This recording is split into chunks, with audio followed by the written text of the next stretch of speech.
ஆன்மீக நேயர்களுக்கு என்னுடைய அன்பான வணக்கங்கள். தைப்பூச ஜோதி மற்றும் திருவண்ணாமலை ஜோதிக்கு உள்ள வித்தியாசத்தை பற்றி பார்ப்போம். சத்திய தர்மசாலையையும் சமரச சுத்த சன்மார்க்க சங்கத்தையும் நிறுவியவர் வள்ளலார். இப்பேற்பட்ட சிறப்புக்குரிய வள்ளலார் பல லட்சக்கணக்கான மக்களுக்கு தினந்தோறும் ஏழை மக்களுக்கு உணவு வழங்குகின்ற ஒரு திருத்தலமாகவும் ஒரு இடமாகவும் வடலூரானது விளங்கி கொண்டு இருக்கிறது. இப்பேற்பட்ட சிறப்புக்குரியவர் வள்ளலார்.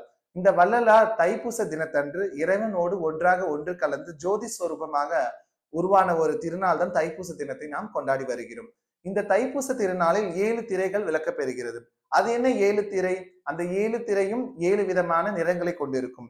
அவை ஒன்றுமல்ல, நம்மிடம் உள்ள மாயை, கண்மம், ஆணவம் இது போன்ற 7 திரைகளை விளக்கினால் மட்டுமே அந்த ஜோதி ஸ்வரூபமாக இருக்கின்ற இறைவனை காண முடியும் என்பது உணர்த்துவதற்காகத்தான் வருடந்தோறும் இந்த தைப்பூச திருநாளில் இந்த ஜோதி தரிசனம் நமக்கு கிடைக்க பெறுகிறது. இந்த ஜோதி தரிசனத்தால் நம்முடைய பாவங்கள் அனைத்தும் விலகும். பொதுவாக அக்னி என்று சொல்லப்படுகின்ற தீக்கு பாவங்களை போக்குகின்ற ஒரு சக்தியானது உள்ளது. அதனால்தான் நம்முடைய வீட்டில் கூட எந்த ஒரு பூஜையாக இருந்தாலும் விளக்கேற்றி வழிபட வேண்டும் என்று சொல்லப்படுகிறது.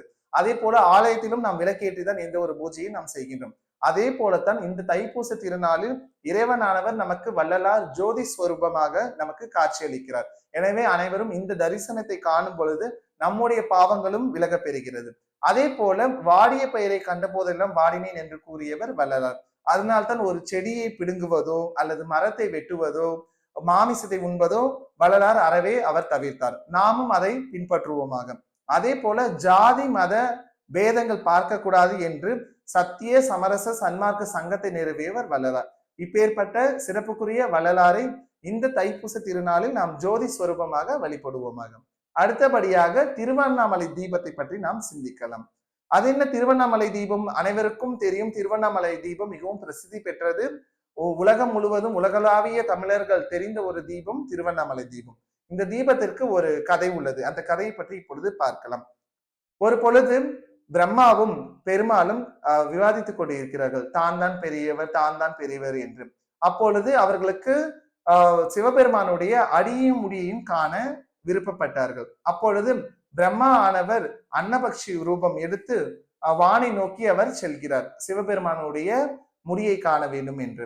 அதே போல பெருமாள் வராக ரூபம் எடுத்து பூமிக்கடியில் பூமியை குடைந்து அவர் சிவபெருமானுடைய முடியை அடியை காண வேண்டும் என்று சென்று கொண்டிருக்கிறார். அப்படி சென்று கொண்டு இருக்கும் பொழுது இருவரும் பல காலமாக பல யுகங்களாக சென்று கொண்டே இருக்கிறார்கள்.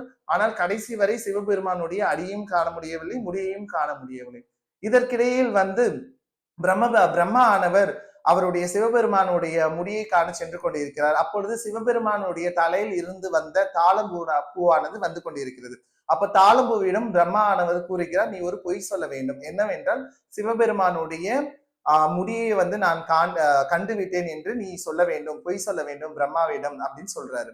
அப்ப பிரம்மா இந்த பொய்யை பெருமாளோட சொல்றாரு. அப்படி என்ன பண்ணுது, இந்த தாளம்பூ பெருமாள் கிட்ட சொல்லுது, நான் பிரம்மா சிவபெருமானுடைய முடியை பார்த்துட்டாரு அப்படின்ட்டு. அதன் காரணமாகத்தான் சிவபெருமான் கோபம் கொண்டு இன்றளவும் தாளம்பூவை ஏற்றுக்கொள்ள மாட்டார். ஆனால் வருடத்தில் ஒரு முறை நம்மளுடைய மாசி மாதத்தில் வருகின்ற மகா சிவராத்திரி அன்று மட்டும் தாளம்பூவை சிவபெருமானவர் ஏற்றுக்கொள்கிறார். இப்பேற்பட்ட நிகழ்ச்சி நடந்து கொண்டே இருக்கிறது. கடைசியாக இருவராலும் சிவபெருமானை காண முடியவில்லை. அப்பொழுது சிவபெருமான் மிகப்பெரிய ஒரு தீப்பிளமாக உருவெடுத்து மிகுந்த ஒரு சக்தி ஸ்வரூபமாக காட்சி தந்து தான் தான் சிவன், தான் தான் முதல் தெய்வம் என்று உலகிற்கு காட்சி தந்த ஒரு திருதினமாக தான் திருக்கார்த்திகை தீபமானது கொண்டாடப்படுகிறது. அதனால்தான் அன்று முதல் இன்று வரை அந்த மலையின் உச்சியின் மீது மகா தீபமானது ஏற்றப்படுகிறது. இவ்வாறுதான் நாம் தைப்பூசத்திற்குள்ள வித்தியாசமும் சிவபெருமானுடைய கார்த்திகை தீபத்திற்குள்ள வித்தியாசத்தை நாம் பார்க்க முடிகிறது.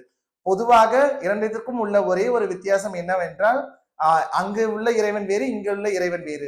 தவிர இறைவன் ஜோதி ஸ்வரூபமாக இருக்கிறார். ஜோதியை வழிபடும் பொழுது வாழ்க்கை நமக்கும் எப்படி அந்த ஜோதி மிக பிரகாசமாக இருக்கிறதோ அதே போன்று நம்முடைய வாழ்வும் பிரகாசமாக இருக்கும் என்று இறைவன் நமக்கு சுட்டி காட்டுகிறார். அதனால் இறைவனை வழிபட்டு வாழ்வில் அனைத்து விதமான நலன்களும் வளங்களும் பெறுவோமாக. ஜோதி ஸ்வரூபத்தை நாமும் வழிபடுவோமாக. அனைவருக்கும் நன்றி.